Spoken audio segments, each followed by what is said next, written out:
Bonjour à tous et à toutes et bienvenue pour cette deuxième journée du Matomo Camp. Alors pour le moment tout se passe bien, j'espère que ça va être le cas tout au long de cette deuxième journée. On a la chance et l'honneur aujourd'hui de recevoir Valentin Barrez qui est du coup qui travaille chez Empreinte Digitale et qui est en fait la personne qui justement gère l'ensemble des streams qu'on a aujourd'hui et qu'on a eu hier dans Matomo Camp. Alors juste pour dire quelques petits mots sur Valentin. Donc Valentin est DevOps chez Empreinte Digitale, qui est une entreprise qui se situe à Angers. Sa mission principale, c'est le déploiement et le maintien de la structure cloud en mode SAS de l'entreprise Empreinte Digitale, qui a un data center qui est réparti entre Angers, Rennes et Tours. Dans cette conférence, Valentin va nous parler de comment on gère en fait une instance Matomo au quotidien, qu'il s'agisse d'une instance qui soit, j'ai envie de dire toute simple, qui n'a pas beaucoup de trafic, jusqu'à une instance qui a jusqu'à 5 millions de visiteurs par mois. Donc c'est avant tout une conférence en mode retour d'expérience sur près de 2 ans. Empreinte Digitale et Valentin justement gèrent aujourd'hui un client que certains d'entre vous connaissent peut-être, qui est Pix. Et Pix, c'est en fait une plateforme qui permet de tester les connaissances en numérique, qui est notamment utilisée donc, dans le monde de l'éducation supérieure. C'est un petit peu l'équivalent du TOEIC, mais en mode culture numérique. Donc c'est un petit peu comme on a pu le voir dans la conférence d'hier animée par Roré de l'équipe de Digitalist AB. On est sur un site qui reçoit un paquet de trafic et qui arrive à tenir du coup d'ailleurs avec un Matomo qui est là pour monitorer tout ça. Voilà. Écoutez, je vais laisser la parole à Valentin. N'hésitez pas durant toute la conférence à interagir, à poser des questions sur la plateforme qui, je le rappelle, est chat.matomocamp.org, sur laquelle vous pouvez vous inscrire. Vous avez un salon qui correspond du coup à la conférence qu'on a actuellement. Vous y posez toutes vos questions. Et si vous souhaitez du coup par la suite continuer à poser des questions à Valentin, n'hésitez pas à utiliser ce chat qui sera actif pour toute la journée. Je vous souhaite à tous une très bonne conférence. Alors bonjour à tous. Alors tout d'abord, je vais essayer de régler un tout petit problème au niveau de la conférence parce qu'a priori elle n'apparaît pas. Donc je vais me permettre de vous uploader la conférence. Toc. C'est les petits aléas du direct, on va dire. Hop.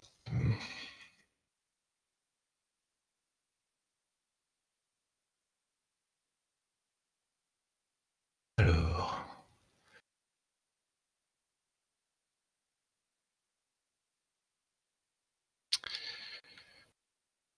Je suis désolé pour ce petit contretemps.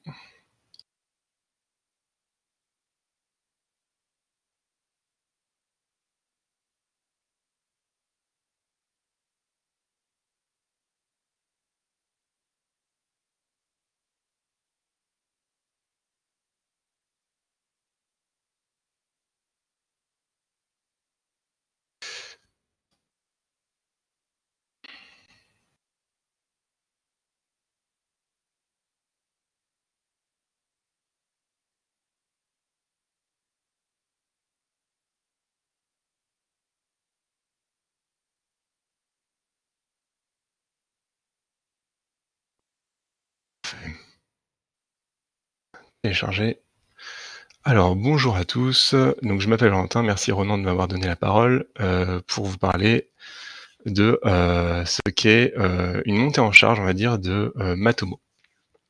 Donc on va parler de comment est-ce qu'il est possible de créer une instance Matomo facilement, montrer à quel point c'est un logiciel qui est facile à mettre en place et facile à maintenir, et d'également voir comment est-ce qu'il est possible de monter jusqu'à des charges que l'on a pu rencontrer hier dans la première journée, jusqu'à 50 millions de visites par mois, etc., etc.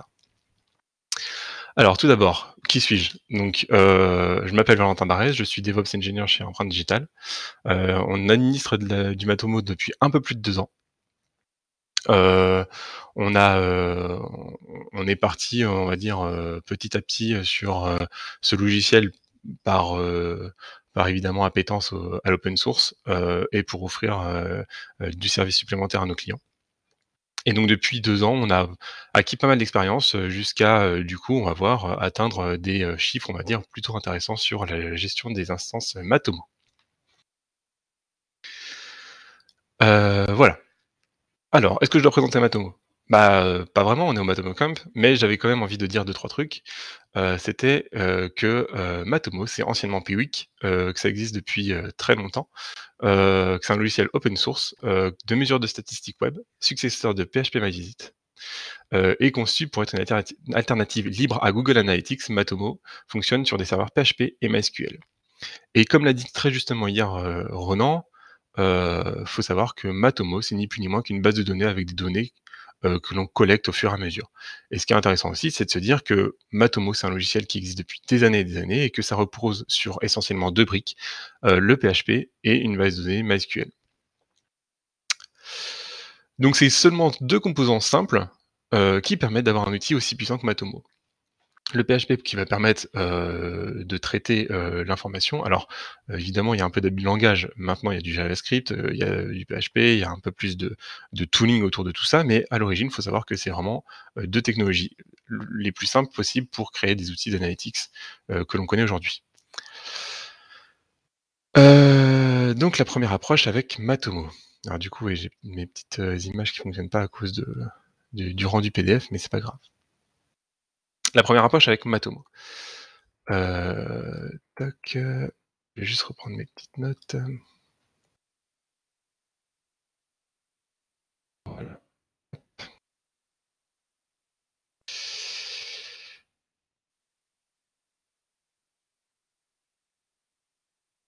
Alors, moi, j'ai envie de vous raconter l'histoire de la mise en place d'un Matomo comme on pourrait l'entendre aujourd'hui. C'est-à-dire que, je me place en tant qu'un dev. Alors je suis pas un dev, je suis, on va dire, un sysops, avec une appétence dev. Mais je me place comme un dev, j'ai une application, je veux tester l'audience. Google, ça me plaît pas trop. Je sais qu'il y a quelques problèmes au niveau de la privacy, on va dire, j'ai RGPD, et cetera. Donc je me dis: «Tiens», je tape sur Google, je tombe facilement sur Matomo et je me dis: «Bah, ça a l'air de correspondre à mes besoins». En plus, j'ai regardé la liste des intégrations, je peux l'intégrer très facilement, dans WordPress, dans Hugo, et cetera. Il y a plus d'une quarantaine d'intégrations qui ont été créées par la communauté. Donc je me dis: «Mais OK, parfait, je vais mettre, une pièce dans cette, comment dire? Ce logiciel-là».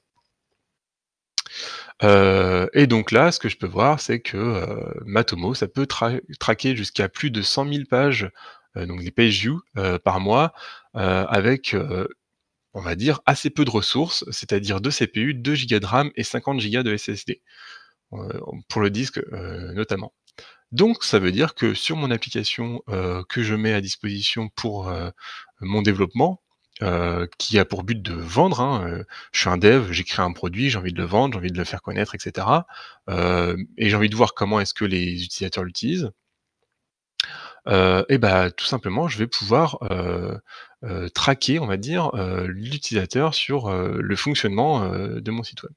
Et tout ça sans changer de hosting, sans rajouter de cœur de CPU parce que j'ai pris un forfait chez OVH et Scaleway chez Empreinte Digital. Et il est possible du coup d'avoir, mon hosting à côté, de mon Matomo. Donc c'est facile à installer, j'ai mes intégrations, facile à maintenir, c'est du PHP avec une base de données, il peut y avoir quelques, surprises, mais globalement toutes les mises à jour se font plutôt bien.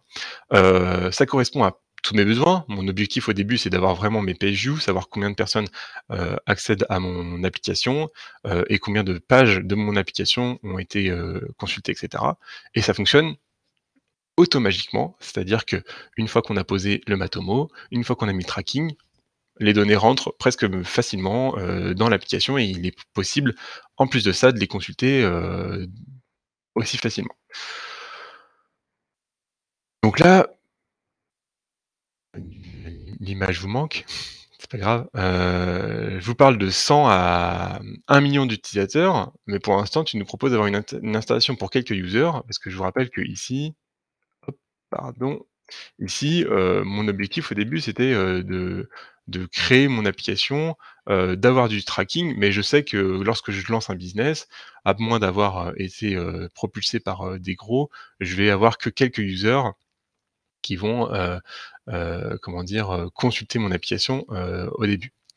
Donc tu nous parles de, je vais passer de 100 utilisateurs à plus d'un, enfin 100 views à plus d'1 million.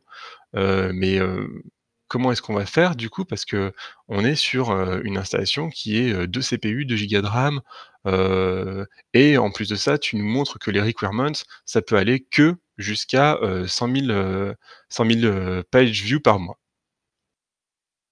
Non, non, je suis pas en train de vous arnaquer, vous inquiétez pas. Mon application fonctionne bien, heu, on veut plus de visiteurs, j'ai plus de visiteurs, mon business se développe, c'est génial. Je passe, de moi tout seul dans mon garage à un peu plus, dans, ma société que j'ai créée, dans le but de développer mon produit, et donc j'ai une équipe autour de ça, dans la société. On est maintenant, 3-4 devs, heu j'ai fait rentrer un web analyst, dans ma société parce que, heu, on on sait que c'est aussi important aujourd'hui, de connaître la mesure d'audience, notamment sur des produits en web et cetera. Et donc du coup, le web analyst me dit: «Oh là, on commence à avoir pas mal de trafic, mais par contre il y a une latence pour l'accès à mon Matomo». Alors petit aparté, je vous fais part comment dire? D'un retour d'expérience, c'est à peu près ce qu'on a eu. C'est-à-dire qu'il y a plus de 2 ans, ça fait très longtemps qu'on utilise Matomo, mais ça fait plus de 2 ans que maintenant on essaye de le promouvoir, aussi pour nos clients, je veux dire. Hem, on utilisait, Matomo et on s'est rendu compte que, mince, l'accès maintenant à nos sites web pouvait être un peu plus ralenti de quelques millisecondes, mais le web analyste, il nous a dit: «Ouais, c'est quand même un peu gênant parce que ça ralentit, on va dire, presque la stack entière, juste parce qu'on ajoute les tracking». Heu, alors là, il y a un tips assez simple pour améliorer l'expérience au niveau de l'accès, on va dire au tracking et donc l'enregistrement facilité. Donc on en a parlé hier, avec les premiers talks de Tips and Tricks, oui Tips and Tricks et puis globalement toutes les personnes qui parlaient d'infrastructure. Le must have dans ce cas-là, et de toute manière quasiment dans toutes les installations de Matomo, c'est évidemment le queue tracking. Le queue tracking, qu'est-ce que c'est? Et bah, c'est la mise en queue des, statistiques, comment dire? Du code de suivi, de l'utilisateur dans, une queue. Donc, là, on parle de Redis ou de MySQL, qui va permettre de mettre en attente, les enregistrements du site web et de les ingérer, enfin de les faire manger par MySQL en lot. C'est-à-dire que plutôt que de les mettre un par un au fur et à mesure et d'avoir un suivi complet, de, la requête jusqu'à la mise en base de données, là on va mettre, dans une boîte, les différentes requêtes et une fois que cette boîte est remplie, on la met, dans, comment dire? Le PHP de Matomo qui va dire: «Oh bah tiens regarde, j'ai rempli la boîte est remplie, je vais mettre cette boîte-là directement en base de données» et ça, mine de rien, ça améliore grandement comment dire? Les performances. Donc c'est ce que je répète, le principe est simple, une file d'attente pour enregistrer plus rapidement les accès et réduire la charge en flux tendu. Plus d'infos, je vous ai mis le lien du, plugin, Qt Tracking. N'hésitez pas à aller le consulter, il est vraiment très intéressant et on a pu le voir au fil des différentes, conférences, c'est un must have. Donc c'est super, le alors j'ai une démo, je vais essayer de la faire, j'espère que ça fonctionnera. Si c'est pas sinon, je la passerai et puis c'est pas très grave. Donc c'est super, le web analyst me dit: «Génial, grâce à tes petites optimisations, heu, tu as pu, augmenter, le score, du load de la page et cetera, et en plus de ça, on n'a pas eu, besoin de reprendre un hosting supplémentaire». Ah mince, alors là je suis désolé, le la la le schéma ne fonctionne pas. C'est pas grave, je vais vous le faire. Toc, on va dire qu'on a les utilisateurs ici. On a ici Matomo, toc, enfin l'infra Matomo. On improvise, hein, c'est pas grave. Et donc, là où avant ça va être très schématique, hein. Hop, tac. Là où j'ai mon Matomo avec ma base de données,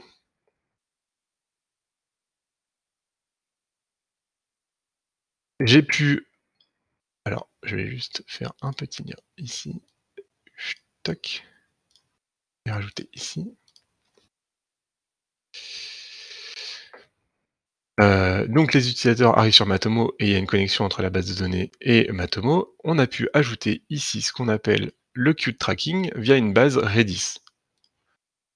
Hop, et donc d'un point de vue infrastructure, c'est très simple. Nous avons l'utilisateur qui va enregistrer les requêtes dans le Matomo, et plutôt que de passer de Matomo à la base de données, on va passer par le Redis qui va nous permettre de mettre en tampon l'ensemble de ces requêtes et donc, d'éviter de surcharger le PHP qui est utilisé par Matomo et aussi par l'application. On peut imaginer que c'est sur un WordPress, un Drupal, toute application PHP et donc du coup que le PHP est partagé et donc du coup plutôt que d'overload le PHP de la machine entière, donc du petit VPS qu'on peut imaginer, et ben, on va juste passer les plats dans le Redis et Matomo va agir, on va dire, à intervalles presque réguliers, pour, lancer l'intégration des requêtes dans la base de données. Donc on a une infrastructure toute simple. On peut scale, donc on est passé de quelques utilisateurs à, on va dire, on peut peut-être imaginer, plusieurs mille utilisateurs, dans l'infrastructure sans changer grand chose. Le queue tracking est un atout vraiment important dans Matomo. Et ça, c'est génial. C'est-à-dire que, même si on a son business qui augmente, qu'on a de plus en plus d'utilisateurs, on a un petit plugin à installer et c'est parti. On peut retarder, l'augmentation de l'infrastructure. Alors, la démo, je vais pas la faire, on la fera à la fin si j'ai du temps. Pour vous montrer réellement à quel point c'est efficace. Dans la théorie, la démo est un succès. Et du coup, je me pose la question de comment m'assurer du point de rupture. Évidemment, là, je vous dis, le web analyst nous a dit, «Tiens, j'aimerais, augmenter, le temps de réponse de l'accès, au tracking», donc du petit JS, ou alors de la petite, requête, PHP et cetera, pour, Matomo. Mais il y a un autre problème, c'est-à-dire qu'évidemment, on retarde l'augmentation de l'infrastructure. On se rappelle, hein, tout à l'heure, on était sur 2 CPU, 2 gigas de RAM, 50 SSD. Allez, on se dit, on est passé à 4 CPU, 4 gigas de RAM, super, on a pu augmenter encore un peu plus la charge. Mais là, je commence à avoir beaucoup de ralentissement sur mon application, autant CMS, on peut imaginer que c'est un CMS, que, pour, l'intégration des données dans Matomo et en plus de ça, j'ai l'impression que des fois, c'est pas tout à fait, représentatif de ce qui peut se passer. Donc comment détecter les problèmes? Alors évidemment, le premier problème qui est assez simple à identifier, c'est les slow access. On a du mal à accéder à l'application. Plutôt que de loader l'application en 1 seconde, allez, 500 millisecondes, et cetera, on se retrouve à 3-4 secondes.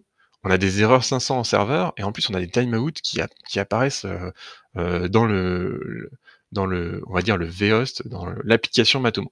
Alors, petit aparté, seconde petit aparté, je parle de concept, je parle pas de techno, tout ça, ça peut être fait en bare metal, en conteneur, en SaaS, sachant que le SaaS évidemment c'est pas vraiment vous qui gérez, mais on peut se rendre compte quand même des petits slow access et des petits timeouts, même des erreurs 500 si on a du monitoring et cetera. Bref, je parle de concept, et il y a pas de techno derrière tout ça. Vous le faites comme vous voulez, c'est aussi l'avantage de cette application, Matomo, c'est que c'est du PHP, donc c'est relativement standard, donc vous le faites, à peu près comme vous voulez. Donc voilà. Donc comment détecter les problèmes? Ces petits indicateurs peuvent nous dire: «Ah c'est bizarre, ça y est mon Matomo j'ai l'impression qu'il est un peu surchargé». Donc comment est-ce qu'on peut augmenter la charge? Donc j'ai dit un petit peu juste avant, on peut augmenter le CPU, on peut augmenter la mémoire, et hop, ça repart. Effectivement, on peut augmenter le CPU, on peut augmenter la mémoire, et ça repart. On va dire presque. C'est pas si compliqué d'augmenter la charge. Mais on peut pas augmenter à l'infini. C'est-à-dire qu'à un moment, on va pas commander des machines avec 128 CPU, 3 Tera de RAM, 6 Tera de stockage, juste pour le plaisir de nos beaux yeux, on va dire, et pour se dire: «Tiens, c'est bon, je vais gérer mon infrastructure Matomo». Non, ça ne peut pas marcher comme ça. Pour quelle raison? Bah, simplement la haute disponibilité. Heu, Notre business, on est parti de un développeur à une équipe de développeurs et maintenant ça y est, je sens que je suis bien entré dans le business, et puis, bah, ça fait partie vraiment de l'identité maintenant, l'analytics, j'offre, du produit, avec de l'analytics et cetera, donc il faut vraiment que cette infrastructure Matomo soit un point clé, et une motivation supplémentaire pour l'assurer dans, l'infrastructure de mon entreprise, et donc pour ça, il faut évidemment avoir de la haute disponibilité. La haute disponibilité, ça passe par quoi? Bah, par plein de choses qu'on va voir juste après. Donc est-ce qu'on peut scale horizontalement? Heu, je suis désolé, à chaque fois il y a des petits, schémas, mais je vous les fournirai après dans une, avec, le PDF mieux généré. Alors est-ce qu'on peut scale horizontalement? Dans la haute disponibilité, on peut se poser cette question-là. Est-ce qu'on peut scale horizontalement? Oui, on peut. Quels composants? L'application PHP, le Redis, la base de données. Et évidemment, on n'oublie pas, last but not least, un LB. LB, pour rappel, pour les non techniques ou pour les techniques, load balancer, donc pour gérer la charge sur les différentes applications PHP. L'avantage, c'est que c'est une application qui est en PHP, qui a différents composants, qui peuvent fonctionner de différentes manières. On l'a vu hier avec les différentes, conférences, notamment avec, la conférence de nos amis italiens, qui était géniale, je vous invite vraiment à aller la voir.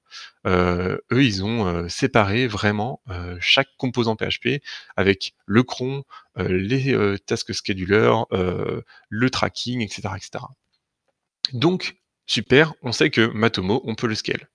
C'est une bonne nouvelle. C'est-à-dire qu'à partir de maintenant, on est capable de, passer d'une petite infrastructure sur un serveur, une base de données, à différents serveurs, une base Redis qui peut être clusterisée, plusieurs bases de données qui permettent de faire du read write et cetera. Bref, un plaisir. Et là, on n'a pas l'infrastructure. Alors je vais quand même me permettre, pour le coup, d'ajouter une petite image, parce que celle-ci, je la trouve plutôt intéressante. Donc je vous demande 2 minutes. Hop, tac, tac, celle-ci, hop, ouvrir. L'avantage de gérer l'infrastructure, c'est également de connaître les outils pour le Matomo Camp. Et donc je peux me permettre de vous offrir la possibilité de voir ce que je voulais vous montrer. Et donc maintenant, on se retrouve avec une infrastructure qui est plus complexe. Donc ça, c'est la mise en image de ce que je vous expliquais juste avant. On a les requêtes qui arrivent, on a un load balancer qui répartit sur les différents Matomo. Donc ça peut être des full applications ou pas, donc comme je disais à l'instant, avec des différents microservices, qui utilisent un cluster Redis ou un seul nœud Redis. Enfin bref, il y a plein de solutions. Et ensuite, on a une base de données MySQL qui est en réplication master-master, master-slave. Bref, après, évidemment, on a plein d'imagination pour améliorer l'infrastructure. Évidemment, c'est aussi limité par comment dire, les choix qui ont été faits par Matomo. On en parlait hier avec les différentes bases de données qui aimeraient être intégrées dans Matomo. Là, c'est du MySQL que j'ai pris, évidemment. Succès! Par rapport à, notre petite installation, on s'est posé des questions et on s'est rendu compte maintenant qu'il était possible d'avoir comment dire? Une infrastructure Matomo, de production, hautement disponible et scalable. Génial! On est passé de 100 000, allez, à plus de 100 millions de visites par mois. Alors c'est pas moi qui le dis, c'est évidemment la page de requirement de Matomo. Et je schématise un peu, parce qu'en fait, une fois qu'on a compris, comment est-ce qu'il était possible d'ajouter tel ou tel composant, de scaler tel ou tel composant, il est facile de, heu, alors je dis facile parce qu'on va voir qu'il y a des petites, subtilités, mais il est relativement facile de comprendre comment on peut augmenter la charge de son Matomo. Et j'en ai pas parlé, mais on peut même, une fois qu'on est à l'aise avec l'infrastructure, on est à l'aise avec les différents éléments qu'on a mis au niveau du tracking et cetera, mettre notre petit code JavaScript sur un CDN pour en plus augmenter la possibilité, d'accès rapidement aux différents comment dire, enfin à différents points du globe. Heu, je vous ai pas montré ça, évidemment, tout ça, ça peut se faire dans des clusters bare metal, dans des clusters Kubernetes, dans des clusters, Swarm. Je vous rappelle, je parle pas de techno, je parle de concept. Ici, on est, sur des choses qui nous permettent de comprendre comment, il est facile, de passer de 100 à plusieurs millions d'utilisateurs par mois. Bon, une petite surprise qu'on a eue dans notre expérience, c'est que le web analyst souhaite utiliser un tag manager, car l'objectif est d'avoir encore plus de moyens d'analyser l'usage du site. Génial! Ronan vous en parlera, Tag Manager, c'est un super outil, Ronan Chardonneau et Ronan Hello, je crois bien, qui en parle régulièrement. Ce sont des super outils, heu, mais on s'est rendu compte d'une chose, c'est que dans un environnement clusterisé, le Tag Manager, n'est pas vraiment prévu pour être clusterisé. Alors, il y a des issues sur GitHub dans ce sens-là. Nous, dans notre cas, d'expérience client et de retour d'expérience, il a fallu, trouver une solution relativement rapidement. Alors comment on s'en est rendu compte? Donc qu'est-ce que ça veut dire un tag manager? En fait, le tag manager, il peut pas être clusterisé, il peut pas être utilisé sur tous les nœuds. Bah, en fait, le tag manager, il est généré en local sur une instance, du PHP. Ce qui veut dire que ça dépend sur quel worker il est généré lorsqu'un administrateur utilise la plateforme. Heu, donc tout simplement, lorsqu'une mise à jour du tag manager va être faite, bah, s'il n'y a pas quelque chose qui permet de mettre en lien les différents, donc là on parle de JavaScript, hein, les différents JavaScript, pour, que ce soit commun entre les différents workers, bah, il peut y avoir des incohérences. C'est-à-dire un utilisateur va arriver sur une version 1 du tag manager, alors que l'autre va arriver sur une version 2. C'est pas vraiment l'esprit, que l'on souhaite, avoir et le comportement que le souhaite avoir. Donc, heu, pour ça, il a fallu, on peut se poser la question de: «Est-ce que ça veut dire que Tag Manager n'est pas utilisable sur les plateformes plus complexes avec différents nœuds?» Donc c'est pas ce que je veux dire. Non, non, on peut le faire évidemment, mais il y a quelques tricks pour parvenir au résultat attendu. Heu, alors, ici, je vous parle de ça. Hop, pardon, voilà. On pourrait utiliser un file system partagé entre les différents workers, pour avoir exactement le même code. Alors ce qui est recommandé par Matomo, c'est qu'il faut synchroniser lorsqu'on est dans un environnement clusterisé le config.php. Donc ça, c'est typiquement, la, on va dire, base de connaissances de configuration, de Matomo, et uploader l'ensemble des fichiers et des plugins sur chaque serveur. OK, donc effectivement, il faut visiblement à peu près la même base. Comment est-ce qu'on peut s'assurer qu'en permanence, il y ait le même code base et cetera, et en plus de ça, sans réduire les perfs, éviter d'utiliser un NFS ou un partage en bas, enfin, j'émets des hypothèses ou même un S3 et cetera. Je veux pas, perdre trop en performance parce qu'évidemment mon application elle est clusterisée et cetera. Donc du coup, on se dit: «Il faut tout synchroniser». Mais dans la base de Matomo, il y a aussi le TMP. Et dans le TMP, c'est là qui a généré le tag manager, enfin le JavaScript du tag manager. Et là, on se rend compte que, est-ce que c'est vraiment important de générer le TMP? Parce qu'il contient aussi plein de choses, du cache et cetera.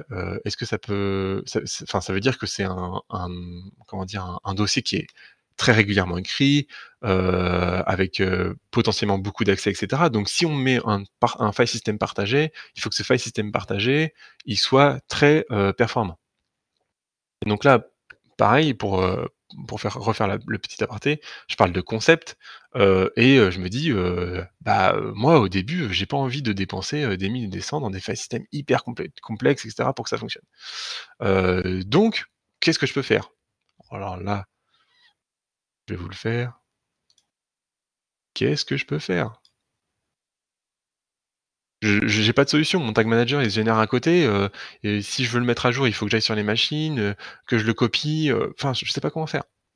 Alors nous, la solution qu'on a trouvée, en tout cas dans l'urgence, enfin dans l'urgence, non pas du tout dans l'urgence, mais dans notre, cas qu'on avait, c'était d'utiliser, SingSing. Alors SingSing, je sais pas si vous savez ce que c'est, mais c'est un petit outil qui permet de synchroniser, différents répertoires et en plus de ça, il y a une gestion, des différentes, versions de fichiers qui ont été synchronisés.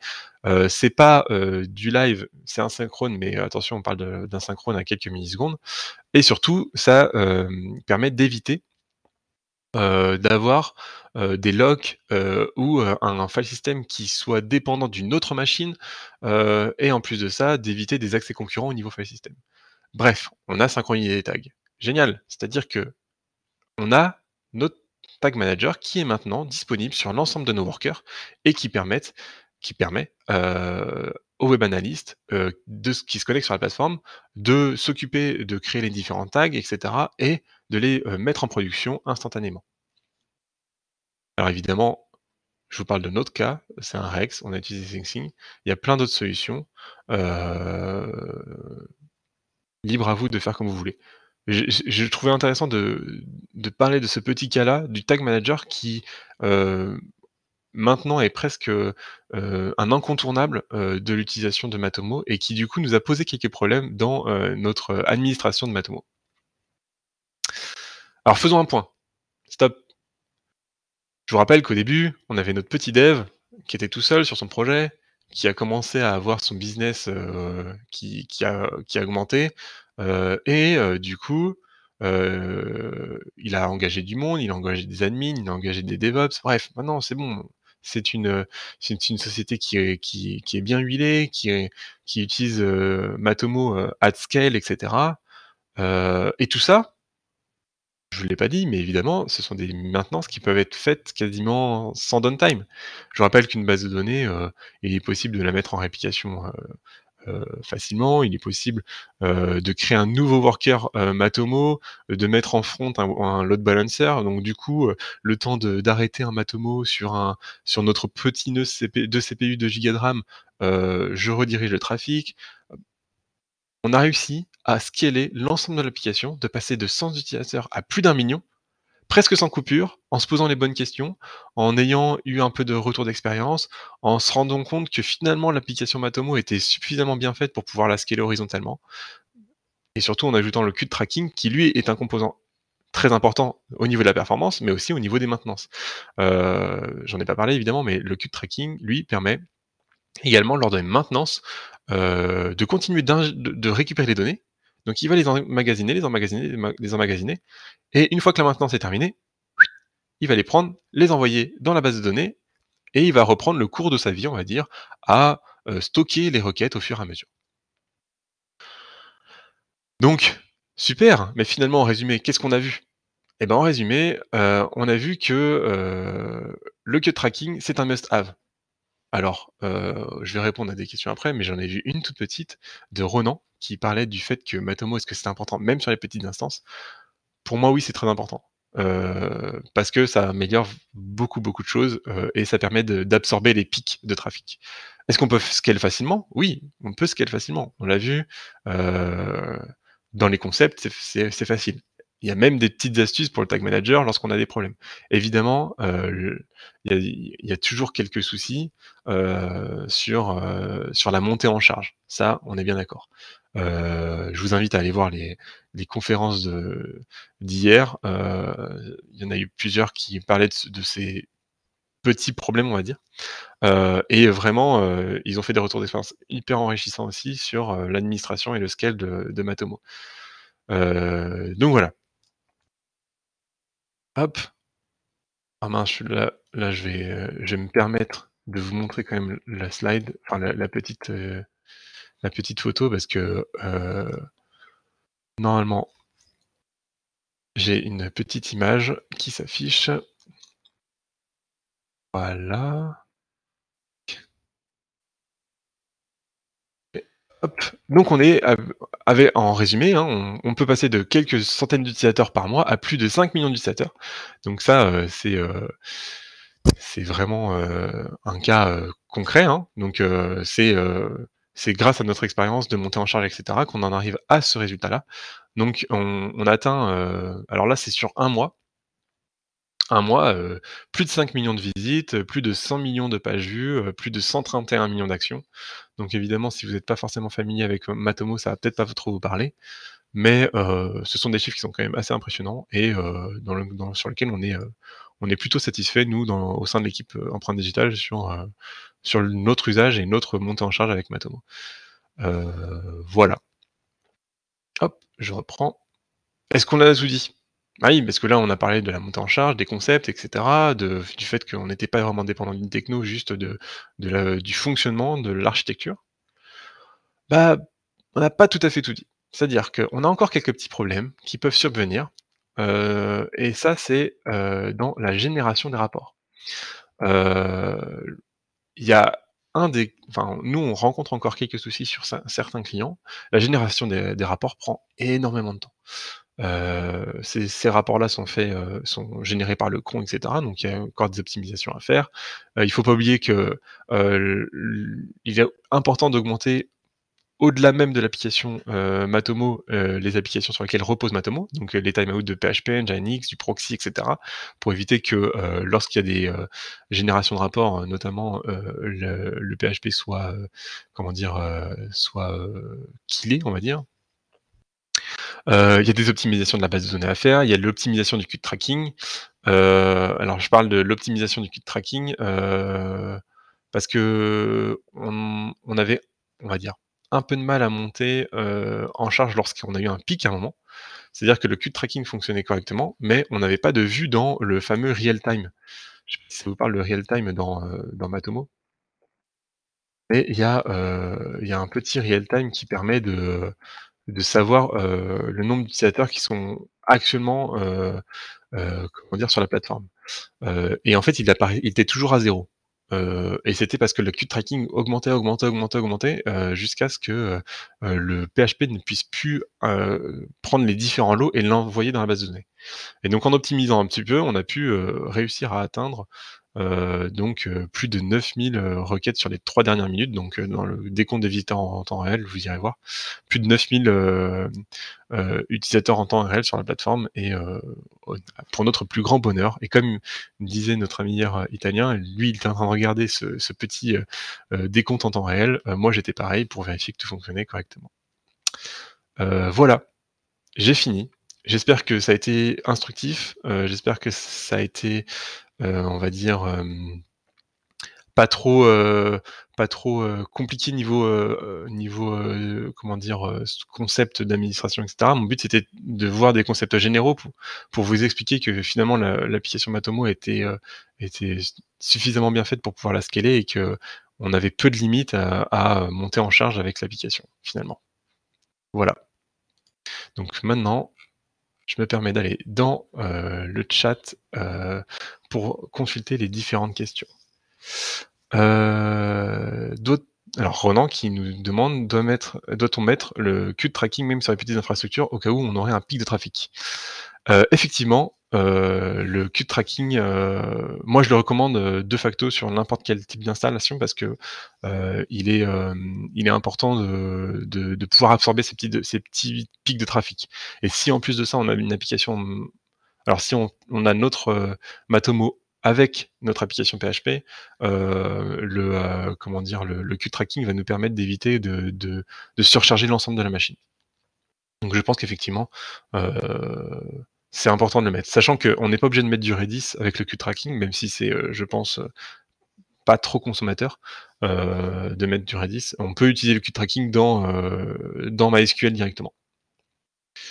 Avez-vous dû faire certaines modifications de Alexandre Girel d'infra et config pour améliorer l'archivage? Alors, on a r on a, essayé de faire quelques modifications au niveau de l'infra, pour gérer l'archivage, notamment, comment dire, les limites au niveau du PHP, etc. Et les limites au niveau de la mémoire et du max time. Parce qu'effectivement, générer là, on a eu des cas où la génération se faisait sur plus d'une heure. Donc il a fallu un petit peu optimiser ça. Et ça, c'est une des pistes d'amélioration encore qu'on a actuellement. C'est en je pense qu'il faut qu'on essaye d'exporter vraiment la tâche d'archivage sur autre chose que, enfin, essayer de scinder vraiment la tâche d'archivage parce que c'est quelque chose qui est très consommateur. Est-ce que tu aurais des exemples de ratio coût par an en fonction du nombre de visites? Non, je n'ai pas ce genre d'informations, je suis désolé. Mais pour une infra comme on a actuellement, pour les chiffres que je vous ai montrés là, on est sur 5 machines, je crois. 5 machines, et le tout, on va dire avec des limites physiques, donc c'est CPU RAM flexible. Donc lorsqu'on a besoin d'augmenter la charge, soit on ajoute un nœud lorsque c'est nécessaire, soit on voit qu'en augmentant uniquement la partie CPU RAM, on peut absorber la charge. Avez-vous un système d'alerte qui vous prévient lorsqu'un analyste rencontre une page d'erreur lors de l'affichage d'un rapport? En effet, souvent le client n'ose pas nous solliciter. Alors nous, effectivement, on a du monitoring sur les pages. On utilise des outils classiques, hein, type UpTimeRobot, PagerDuty, je crois, un truc comme ça. Enfin, bref, qui nous permettent d'avoir des erreurs. Enfin, ça détecte les erreurs lorsqu'on fait des requêtes. Mais sinon, oui, on a un système également alors, on travaille, on est très, comment dire, proche de nos clients. Donc, on travaille avec nos clients avec des chats, etc. Donc, dès qu'ils ont un souci, on est, comment dire, sollicité directement par eux pour essayer de régler le problème. Sachant qu'à chaque fois, c'est des petits fausses positifs, c'est-à-dire que la dernière fois, c'était le fameux compteur temps réel qui était bloqué. Et en fait, la crainte, c'était que le queue de tracking ne fonctionne plus, mais les données étaient bien en queue. C'est juste que Matomo n'arrivait pas à gérer l'ensemble des données à ingérer dans la base de données. D'accord. Valentin, est-ce que tu m'entends? Je t'entends très bien.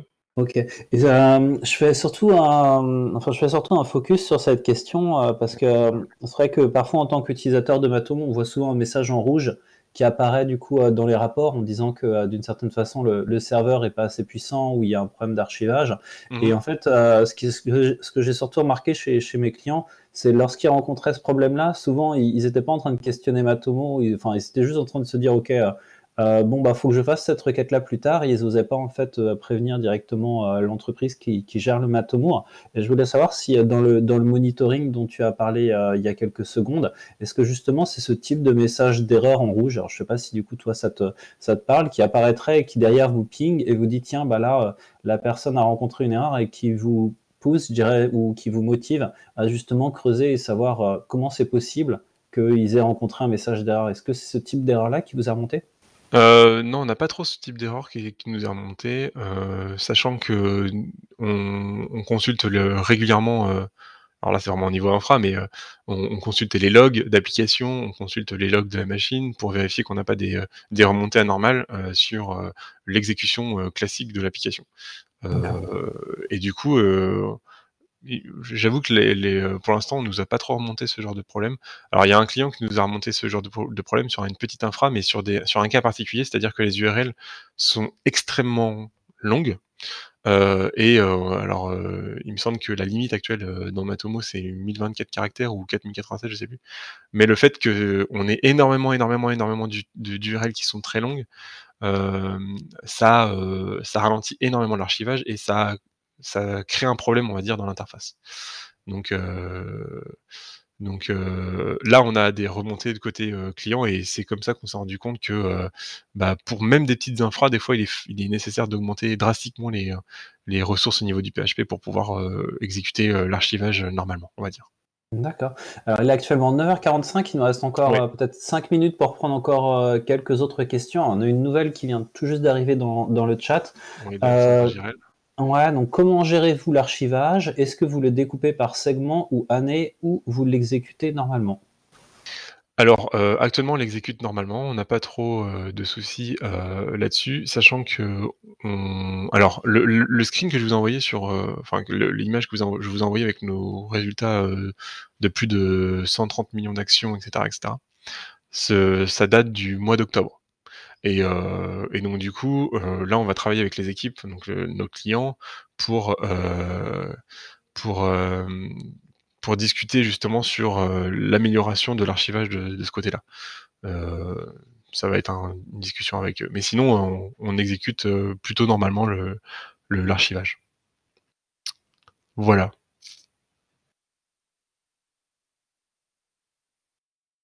Super. Alors, je regarde si on a encore quelques autres petites questions qui arrivent. Hop. Alors, je vois que Alexandra nous indique que c'est toujours en cours d'écriture dans le chat. Alors du coup, j'en profite pour annoncer les deux conférences qui vont suivre juste après, donc sur les coups de 10 heures. Donc vous en avez une sur la visualisation de données. Alors c'est une conférence qui est en anglais mais qui est faite par un Français. Donc si certains d'entre vous sont pas très à l'aise avec l'anglais, je pense pas que ce soit un problème en tout cas pour suivre la conférence qui va venir. Sinon, vous avez la possibilité d'aller dans un workshop. Alors ce workshop, les places sont limitées, hein. C'est-à-dire que c'est vraiment les premiers arrivés, premiers servis. Et le workshop, alors, de souvenir, on est sur la base de 25 personnes qui se connectent. Le workshop est sur Implementing Advanced Privacy Preserving Analytics on Mobile, Desktop and Server, donc probablement plus une conférence qui est liée autour de la vie privée, et du coup ce sera un retour d'expérience là-dessus, donc ce sera par Nathan Freitas, et du coup dans la salle numéro 1, la partie visualisation de données donc sera avec justement la présentation d'un logiciel libre qui s'appelle Metabase, que peut-être certains d'entre vous connaissent, et elle est présentée du coup par Baptiste Steven qui travaille chez Open Source Politics. Je regarde une dernière fois s'il y a des questions dans le chat. Eh bien oui, on a une autre question de la part d'Alexandra. Avez-vous rencontré des erreurs type MySQL Server has gone away, donc qui est une erreur qui ressort souvent, lors de l'archivage après avoir invalidé des périodes? Non. Alors ça nous est arrivé, mais on a augmenté, notamment, le nombre de connexions au niveau du serveur MySQL et je crois pas qu'on ait eu trop rencontré ce problème. Il me semble qu'on a été un peu épargné sur ce truc-là. On a dû, le rencontrer, rapidement, mais c'est pas quelque chose qui m'a choqué dans la maintenance, et dans la gestion des infrastructures Matomo pour l'instant. Désolé. Ok. Super. Écoutez, merci beaucoup Valentin. Merci beaucoup à toutes et à tous d'avoir choisi du coup cette conférence. Nous disposons désormais de 12 minutes pour une pause café. N'hésitez pas à interagir du coup dans le salon café si vous voulez discuter avec d'autres participants ou aller prendre vraiment un vrai café. Et n'oubliez pas, vous pouvez également aller sur meet.matomocamp.org pour interagir également directement via webcam avec d'autres participants. Je vous donne tous rendez-vous à 10 heures pour le prochain jeu de conférence. Merci à beaucoup. tous.